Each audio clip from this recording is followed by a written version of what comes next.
Hey guys, so this is my director's commentary moment right now. This video was originally recorded for a group of friends because we have a YouTube channel that we just kind of post on Dear Hank and John style. Very fun. I would recommend anyone do that. But it got too long, and I was like, I don't want to make my friends listen to me do this for 30 minutes. But I have a YouTube channel for that, and I've been really kind of hesitant about posting anything on here for a while for some reason, and I kind of just want to get out of my head and make things that are fun for me. I said some things that I probably would not have said if this wasn't made for 8 people, but I'll jump in with context if there's anything that needs that or anything like that. Just wanted to give some heads up that this is not scripted. The audio is quite bad for reasons that I explain in the video. It's just me talking. If you want to watch a video where it feels like your friend is explaining the plot of a video game to you, that's what this is. But if you don't know anything about this game, or if you want a primer, or you're just kind of a casual fan and you're bad at video games like I am, then this is for you. So that is all. Thank you guys so much as always. I love you forever and ever and ever and ever. Hey guys, what's up, you guys? Check out my new microphone. It's old. I found it in the stuff in my house. It says Rock Band on it. Rock Band. And it has a $2.99 Goodwill sticker on it still that I just thought I would keep. This lighting is so dramatic. I think I'm a supervillain right now, question mark. So this is partially a tech demo because I want to try using this microphone in the future because I think it's really funny. I'm looking at the audio levels and it looks so fucked up, so I really don't know if this is going to be audible at all, even a little bit. But I'm talking about Kingdom Come Deliverance. It's a video game. I don't know if you guys have heard of it. I'd never talk about it. And basically I have a lot of stuff that I need to do today, and I'm trying to make myself do it by rewarding myself by talking about Kingdom Come Deliverance for a while. When this video is uploaded, that means that I finished my to-do list. Shout out. I never could have done this without you guys. So, Kingdom Come Deliverance, right? It's a video game. And before I start talking about the plot and stuff, I have to talk about medieval Bohemia. I think it's 1409. Let me check. Let me do some Googling, actually.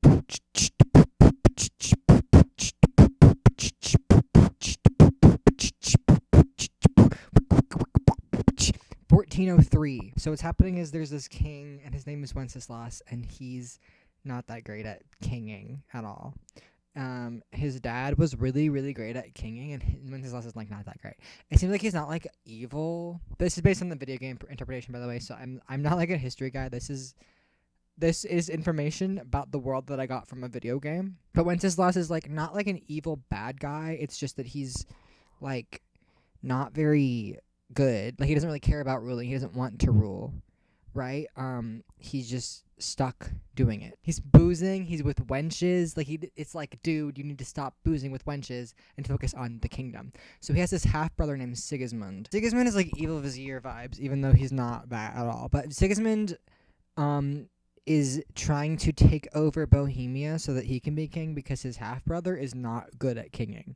The problem with doing that is that he's killing a lot of peasants. He's got these Hungarian guys coming in and killing all these peasants, and it's not good. So the start of the game, Henry, our hero Henry, our hero Henry, the fellow who helps his fellow man. Henry, our hero Henry. I love Henry so much. Henry is just a guy. He's a blacksmith's son. He lives with his family in the village of Skalitz, and the game starts and you're just a blacksmith's son and you are doing blacksmith's son things. You have a girlfriend. Her name is Bianca. She's so nice. There's this other girl named Teresa, and it's wait, maybe he'll be with Teresa instead of Bianca. This is the biggest problem in Henry's life right now. He's secretly learning to do sword fighting stuff from this guy who's visiting, but his dad is I don't want you doing sword. I want you doing blacksmith because sword is scary and dangerous. I want my son to live a life of peace. And you can solve problems by talking instead of fighting them through. Sometimes the better thing to do is not to just hit your head against the wall and punch people, but actually to talk things through. So maybe we're getting themes. We're starting to get themes and stuff. Immediately when the game starts, you're getting death flags. The millisecond it starts, you're seeing his parents are saying their dead wife flashbacking all over the place. You're these people are not long for this world. By the way, just a note on the development, I'm not an expert. I didn't do much research, but this game is such a passion project. It is absolutely batshit insane that an indie dev was able to create a game this good. Kingdom Come Deliverance 1, it has its flaws. If it was from a AAA studio, I probably would have more bad things to say about it mechanically, but it is so insanely impressive. The scope of it is incredible for a small team like this. And Warhorse, you can just tell that they love history and they just want you to know about history. So it's very dedicated first and foremost to accuracy, to like creating the actual vibe of medieval Bohemia. All of the maps are like 1-to-1 real, like you can drop yourself on Google Maps and look at a view that you can see in the game. It's ridiculous. It's insane. It's so cool. Part of that thing about accuracy isn't just historical. It's also like Henry is bad at everything at the start of the game. He's just some guy, right? He's just a blacksmith's son. And also, even if you're really good at this game, you can get fucked over so easy. Like, even at the higher levels, if Henry's fighting like 3 random guys on the side of the road, he might die because fighting 3 guys at once is hard, right? Like that's this game doesn't ever let you get like super overpowered and strong. You can get really skilled at the game, and you're probably gonna be fine if you're a real gamer, unlike me. But you can't just like brute force your way through everything by leveling up. So at the start of the game, Henry has to go get money for his dad from this guy who's an asshole, and you fist fight him. And if you play like me, you lose so unbelievably bad in a fist fight against some random guy, and you have to run home and get your mom to patch you up. It is really humbling, and I really appreciate the game for humbling you that early. While this is all happening, Henry's dad is making a sword for the Lord of Skalitz, Lord Radzig. Keep that name in your mind, all right? Henry helps him make it. Radzig shows up for like a split second and like shows Henry how to do sword. And Henry's so bad at sword, and it's like, wow. Can you stop texting me? I'm doing something really important right now. Henry is like making sword with his dad. He talks to Teresa. They kind of flirt a little bit. It's like, wow. And then immediately bandits. And who are these bandits? They're Cumans. Cumans. I think that Cumans were an ethnic group in Hungary. I know that their language isn't Hungaria.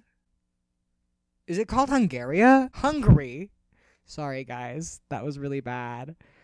But let me learn a little bit about Cumans that I can tell you. I don't know where Hungary is on a map. This is the problem with me trying to talk to you about this game, is I don't know really anything. Oh, and by the way, Sigismund is, I think, king of Hungary. He's doing stuff in Hungary, and he also wants to get Bohemia from his half-brother Wenceslas, okay? So Sigismund hires Cumans to come and attack Skalitz, so that they can get it from Radzig. Because Radzig is allied with King Wenceslas. Right now, that's really the big conflict, is some lords are siding with King Wenceslas, and some lords are siding with Sigismund. It's not going well for the people who side with Wenceslas. The Cuman language is lost, so the Cumans in the game speak Hungarian, but it is so good. Just like all of these people come in these fuck ass helmets, and they're not speaking Czech, and Henry's like, what the fuck is going on? No one knows what's happening, and they're just raiding and they're yelling, but they're not speaking like no one can understand what they're saying. Like, it is so scary. It is so scary and stressful. Obviously, like, awesome. Not awesome, because Henry watches his parents die. Wait, let me search my mind, because his name Mark Vart. Captain Mark Vart kills his parents. And Mark Vart is Czech. There's also like a Czech guy there, and his name is Mark Vart. Henry watches his parents get murdered by Mark Vart, and then Henry runs away, and he goes to stay in this fortress. What is the fortress called? With this guy. I don't even care about this guy, actually. This guy annoys me. His voice actor is clearly American, and it's just really out of place. The voice does not fit the character at all. And when you, like, the first few hours of the game, you have pretty much nonstop really incredible vocal performances, and then this one guy shows up, and he sucks booty butthole. He's so bad. Sir Radzig Kobila is not here, and I have no intentions of getting embroiled in affairs from which I have nothing to gain. Henry takes the message of what happened in Skalitz to this other lord, and while he's there, Radzig is going by, because Radzig is with a group of refugees from Skalitz, and they're trying to get to Ratai. We're going to get back to Ratai. So they're going past the fortress to go to Ratai, and Radzig shows up, and Henry and him kind of talk over the thing, and Henry's like, hey, my dad died, and Radzig's like, oh, I'm so sorry about that. And Radzig says to the lord who Henry's staying with, do not let him leave. Because Henry's like, I need to go back and bury my parents. That is the number one thing on his mind. I need to bury my parents, and also get the sword that was made for you, Radzig. And Radzig's like, no, you can do that later. You need to stay here. You cannot leave.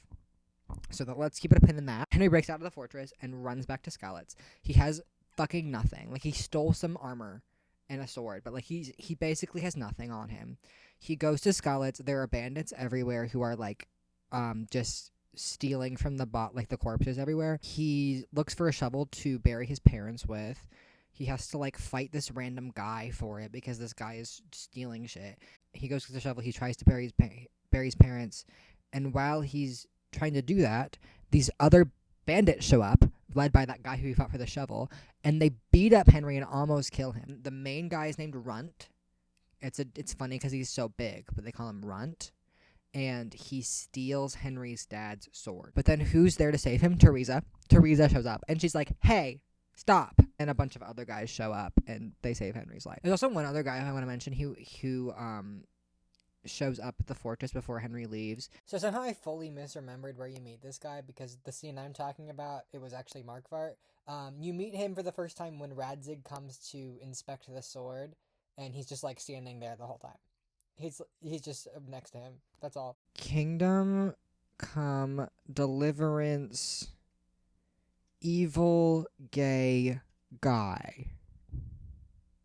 Ishvan-Toth. Okay, Ishvan-Toth is one of Sigismund's men. So Ishvan-Toth is number 2 on the list of people who Henry wants to kill. Number 1 is Markvart. Anyway, so that's the intro of the game.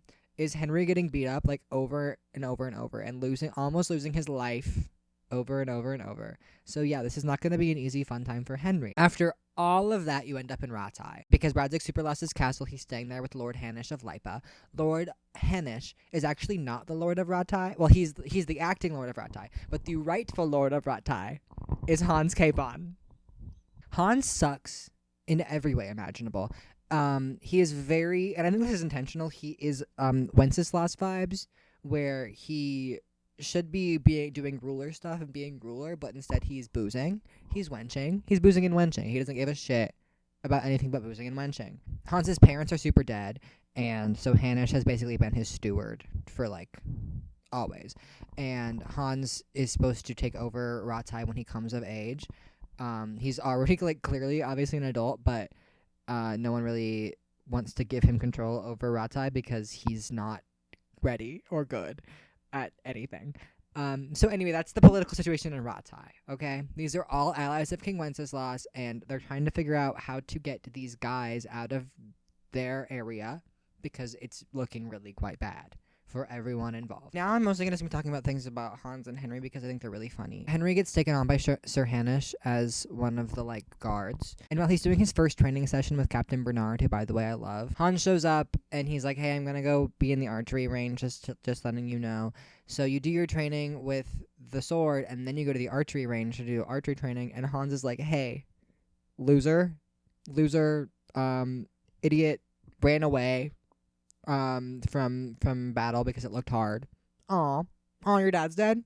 Aw, fight me right now." So they do like a wager for archery, and they do a wager with like sword fighting. My favorite thing about how Hans is always trying to fight you is that he's bad. Like, it is really hard to lose to Hans in any sort of contest, even though he's constantly challenging you to contest. The best occurrence of this is when you have to do, like, a speech check against him, like you're lying to him. And Hans's speech skill, when you get to see it on screen, is literally 0. His stats are so beyond nerfed. And yet he is acting like he is so good at everything. It's awesome. I think his character would be a lot harder to like if he was actually good at the stuff that he thinks he's good at, you know? Like, it's just fun. It's just really funny for a guy to be that uppity but also suck at everything. You do that, and then you go on patrol the next day, and at night you're supposed to go help close the tavern. And who's there at the tavern but Hans Capon? And he's drinking up a storm with his buddies, with his guys. And Henry shows up and is like, "Hey, sorry, but it's lights out. And you guys gotta go home." And Hans is like, "Sorry, I'm sorry. Did a peasant just try to talk to me?" Wow, I can't believe a peasant is talking to me. You know, who is the lord of the land you're in right now, Henry? And then Henry says, "Hanish." The lord of the land is Hanish, actually. And Hans is like, "Well, he's just watching it until I come of age, because it's my land, until I grow up." And Henry says, "Looks like you won't be growing up for a while." And then Hans hits Henry in the bar, and they get into a bar fight. And then Hanish shows up and is like, "Can you not do that? Can you not do that? So Hannes tries to punish Hans by being like, okay, you're gonna go listen to your subjects tomorrow. But then Hans is like, I was gonna go hunting. And then Hannes is like, okay, you can go hunting, but you have to take Henry with you. So they both get punished for this situation where Henry was in the right, because he's always in the right about everything. And they have to go on a hunting trip together the next day. And Hans is chilled out by then, and he's like, hey, sorry, I didn't mean to be weird. I just don't like how you're getting special treatment. Even Hans can tell that it's really weird how nice Radzig and everyone else is being to Henry, because he's just some guy. And Henry's like, yeah, that's fine. I don't really like it when you make jokes about my village burning down. And Hans seems to get that. He's like, oh, right. That's not good. They go on a hunting trip. They do a competition over how many hares they can catch. Now, when I did this, the canon for me is that I got lost in the woods during this competition, and I was like, oh, fuck. Hans is gonna win, and he's gonna be so mean about it. God, fuck. I got lost in the woods. I didn't catch a single hare. I go back, and Hans is like, looks like we got equally unlucky. So literally, he also caught 0 hares. The man that you are. So you're hunting and you see a boar and Hans is going to shoot it, and Henry's like, you don't shoot boars, you hit them with spears. And Hans is like, didn't realize you were an expert. And Hans shoots it and it runs away because you can't shoot a boar. And he's like, fuck. And he gets on his horse and he rides away to get the boar. And Henry has to go chase him on foot because he doesn't have a horse, by the way. Because obviously he doesn't have a horse yet. He's just some guy. So on the walk to the hunting trip, Hans is on his horse and Henry is walking next to him.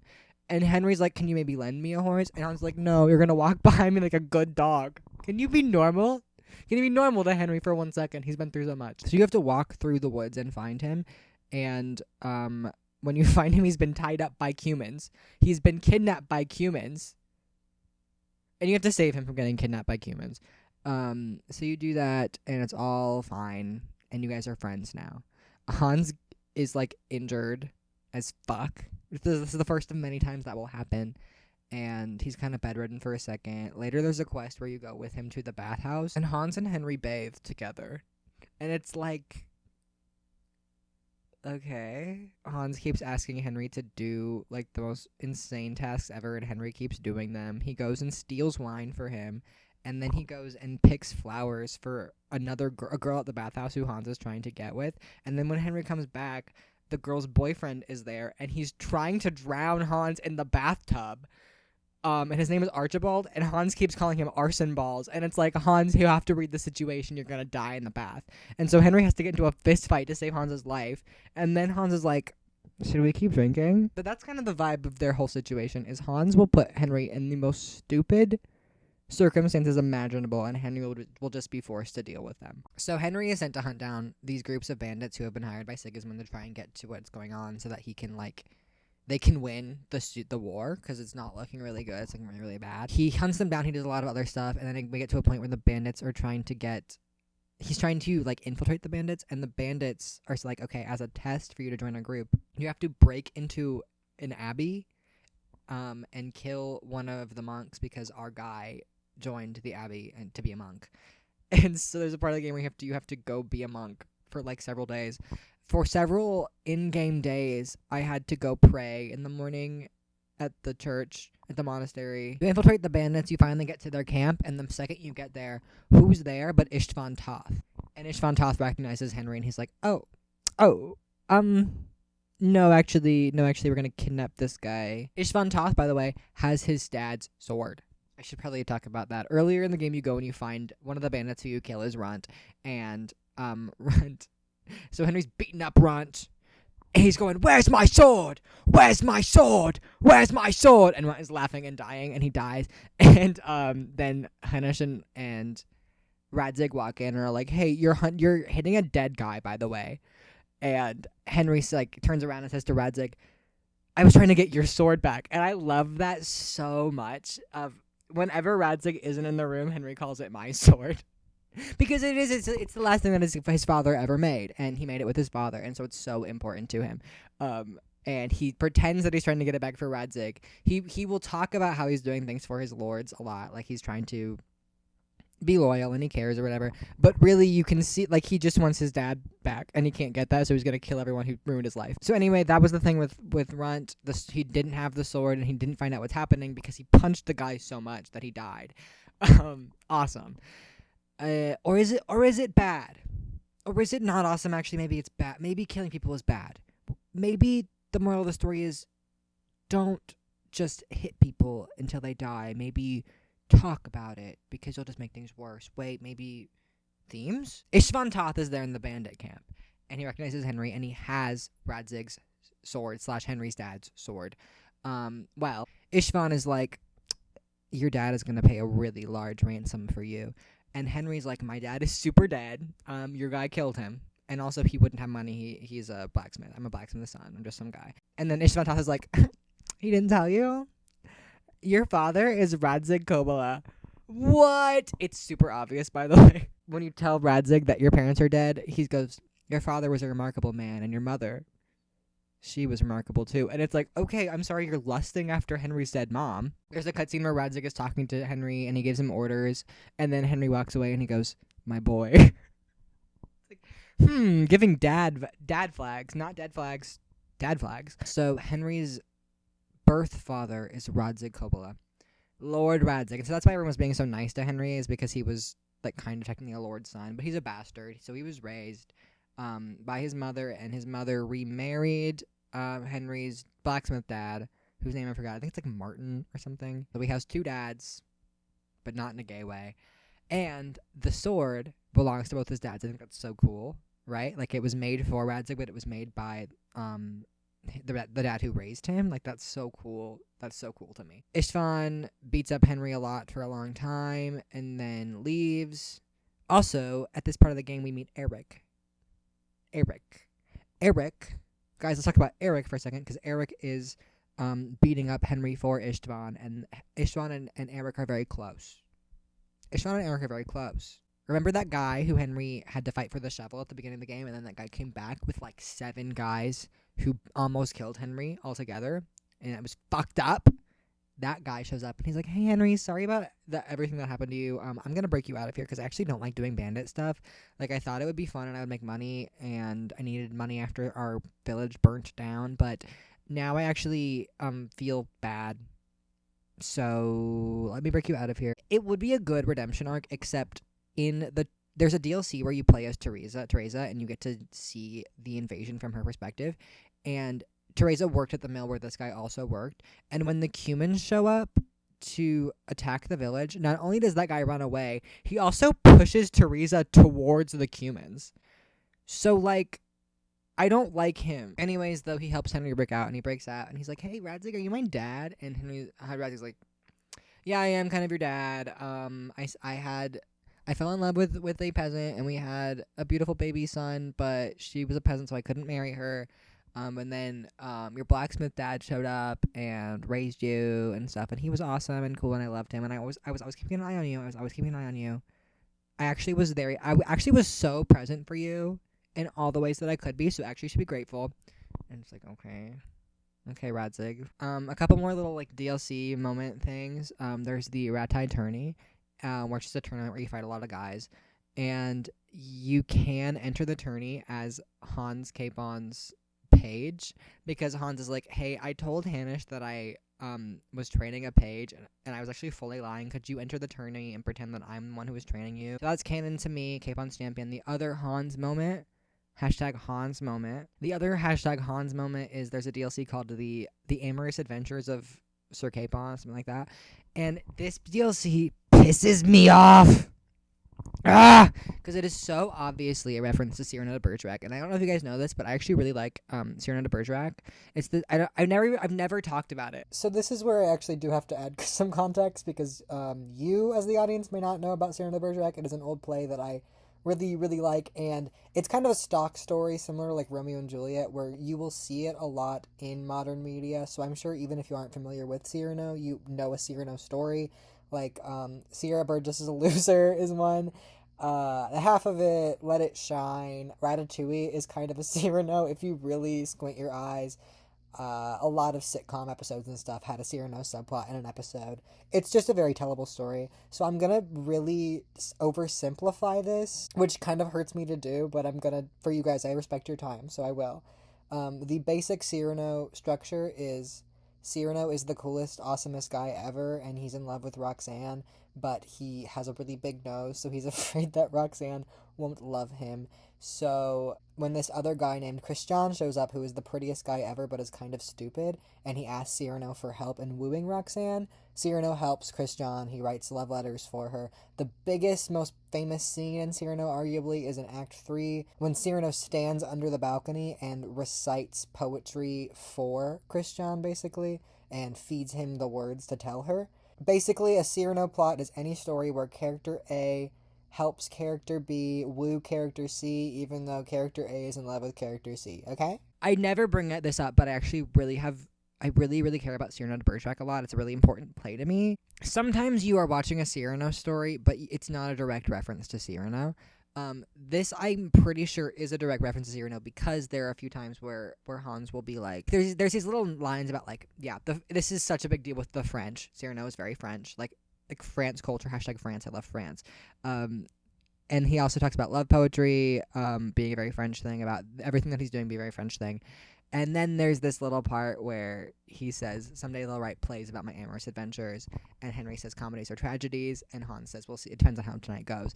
I think that someday they'll write plays about my amorous adventures, comedies or tragedies. So Cyrano in ways that you don't even understand. No one even gets it. But anyway, like that sounds really small, but I do think those indicate a direct reference to Cyrano. But what's interesting about that is Kingdom Come Deliverance is very similar to Cyrano in the sense that all of the characters are based on real people who did exist in the time period. Like Hans is based on a real guy, etc., etc. These were all real lords, and this war actually happened. Cyrano de Bergerac, the play, is also based on all real people, but they were all in 1600s France, and this is 1400s Bohemia. So really, this is a prequel to Cyrano, and Cyrano is a reference to Hans Capon's amorous adventures when you think about it. And that's why they couldn't directly reference Cyrano in the text, because it was 1600s and this is the 1400s. Anyways, Hans goes to Henry and is like, hey, I need your help wooing a woman. And he makes Henry deliver messages and stuff for him, but he also makes Henry read a book of love poetry and sit in the bushes while Hans recites it up to the woman. And it's not full Cyrano because Henry isn't in love with the woman, and also doesn't actually know the poetry. He has to be like given it. He's not writing it himself. It's not that kind of Cyrano, but it's an obvious reference with Henry sitting in the bushes and telling Hans what to say, and Hans saying it wrong. A further reference where Hans goes up to be with her, and suddenly this guy, her dad, shows up. In this case, it's her dad, and he's like, "Hey, what's going on?" And Henry has to distract him by doing comedy at him. It is basically just the entire third act of Cyrano de Bergerac, except it doesn't end with them being sent to war. Or does it? Maybe later they will. We'll see. Anyway, I just love that DLC so much. Obviously, Hans and Henry are not canon in the first game, so there's no actual romance between them. This being a Cyrano, sorry. Henry having to woo a woman for the man that he loves, sorry. Did you guys know the real Cyrano was gay? I know I talk about that all the time. I'm literally never not bringing that up. But the real Cyrano was super gay. Like, the connections. The connections. I should do the connections today. Anyways, that's all the DLC stuff. Istvan Toth takes over the fortress, the one that belongs to that guy with a bad American accent.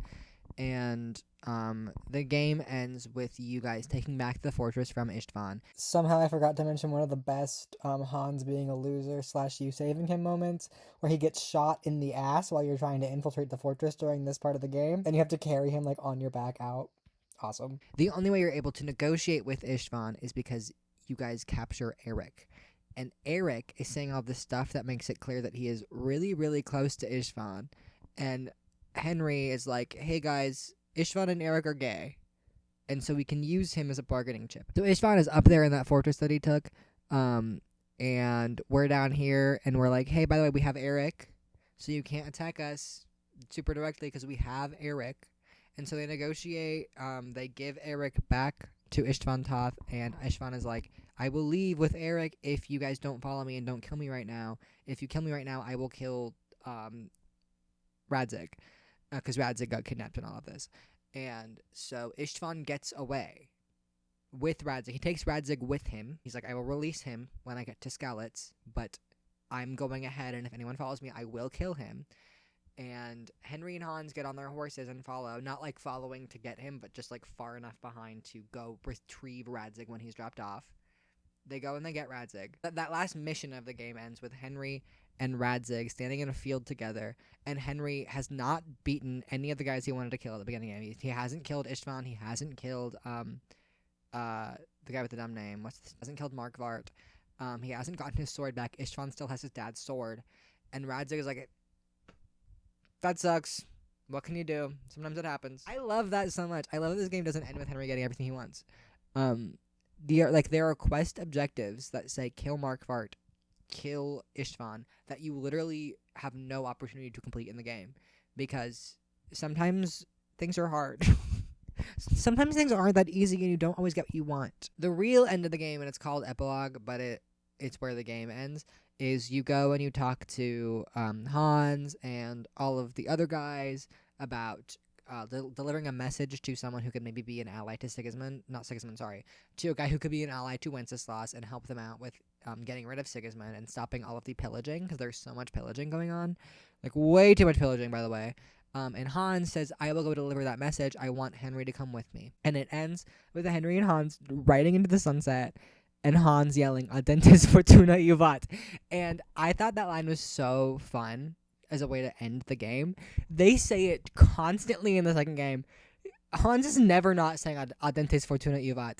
And it's so funny because it's clearly not true. Because fortune favors the bold, guys. And then they keep getting stabbed and almost killed. And I guess it's fortunate that they haven't died yet, but not a single thing has gone right. Luck is not on their side. They are barely surviving any occurrence. The second game is so bad. Non-stop bad things are happening. Adentis Fortuna Juvat. Anyway, that's it for this video, because I'm not done with KCD2. This game has ruined my life. I'm so obsessed with it in a lot of ways, but also it's good. I had plans with someone who keeps canceling plans with me at the last minute, and usually I get upset, but this time I was like, thank God I can play Kingdom Come Deliverance tonight. Uninterrupted. I don't have to hang out with this guy. This game is healing me, but also ruining my life, because I can't get myself to do anything else but play this game and talk about this game. And I'm really sorry to the impact it's had on our relationships. Let's talk about themes. Let's talk about themes and stuff, okay? Istvan is constantly using subterfuge to get what he wants. He's not actually a strong guy at all. He's just really good at talking his way out of situations, which is very, very in line with what Henry's dad told him to do, is talk your way out of things. Don't just hit things really hard. Sometimes the pen is, guys, the pen is mightier than the sword. I just came up with that. Can we sit with that for a second? The pen is mightier than the sword. Oh my God. But that's kind of like the whole vibe with Istvan, even though he sucks and he's a really bad person. The optics of the only gay character in this game being the villain, quite bad. Obviously, I'm more forgiving of that in retrospect, because I know that in Kingdom Come Deliverance 2, you can be gay, and it's, fine. But if I were playing KCD1 and I didn't know about KCD2, etc., I would probably have words about that. I do really appreciate that there wasn't any, not a single homophobic comment. It's really just alluded to. They don't actually explicitly say this guy is gay. They just say, hey, Eric is very important to him. As important as your wife is to you, that kind of thing. And they only ever talk about it in relation to how it can strengthen their position. No one's like, ew, gay? And you can imagine them doing that and it not even being really that offensive, because it is perfectly accurate to how someone in 1403 would respond. But even in that sense, Warhorse were like, let's probably not make them say homophobic stuff. Which, that's good. I appreciate that. But the other thing about Istvan and Eric is they kind of have parallels to Hans and Henry that I really appreciate. It's like how Hans cannot shut up. How Hans is always saying something unnecessary. Istvan is always saying something unnecessary. And then Eric is very loyal to Istvan, very much like a knight to a lord vibes between them, and the loyalty between them and stuff. We don't obviously don't get that much between Hans and Henry in the first game, but in the second game, Henry is effectively Hans's like squire now. Like he is following him everywhere. He's his bodyguard. He's his right hand man. He's always getting Hans out of situation.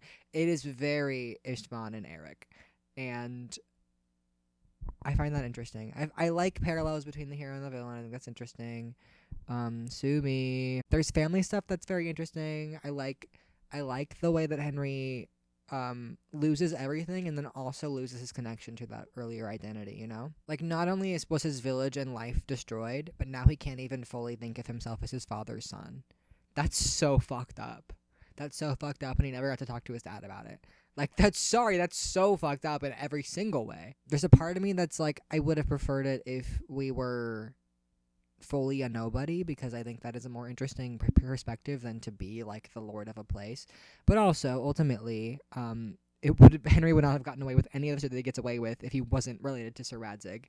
And I find their dynamic so interesting. I think one thing you will never keep me away from is a bastard character, a real bastard. A real life bastard. That's so awesome. I love bastards. There's a part in the game where you get really drunk with a priest and then you have to sermonize for him the next day. That got me. It's a really funny game for the most part. It's also tragic as fuck. I chose not to court Teresa because I knew that I was gonna romance Hans in the sequel, and I would have felt really bad about doing that in the first game. But Teresa's really cool. I like her a lot. This game does not have a lot in the way of female characters, and I don't totally mind that, because it's like you're not if you're going to Kingdom Deliverance for female characters, you're not like that's kind of on you. When you get to the second game, we have what I think is an attempt to correct that with Catherine, who I actually do have more of an issue with than the lack of female characters in the first game, because Catherine is so like stereotypical. Let's put a girl in here. So far, I haven't finished the game yet, so maybe she gets more rounded out. Like, I would love to hear a history person's thoughts about, was Wenceslas actually like a dickhead? Did Wenceslas really suck, or did he just suck as much as the game tells you, right? Like, was he just like boozing and munching, or was he actually evil? Was Sigismund really that bad, or was he exactly as bad as Wenceslas? And that's the thing, I guess, when you look at history, for the most part, there are very rarely wars between good guys and bad guys, because good guys don't have armies. Sorry that I talk so much about politics. This is a video about a video game. That's kind of weird. For more KCD facts, hit me up. I have not written a word in 2 weeks. And it's only partially because of these guys, but I need to get back to that. So anyways, bye-bye.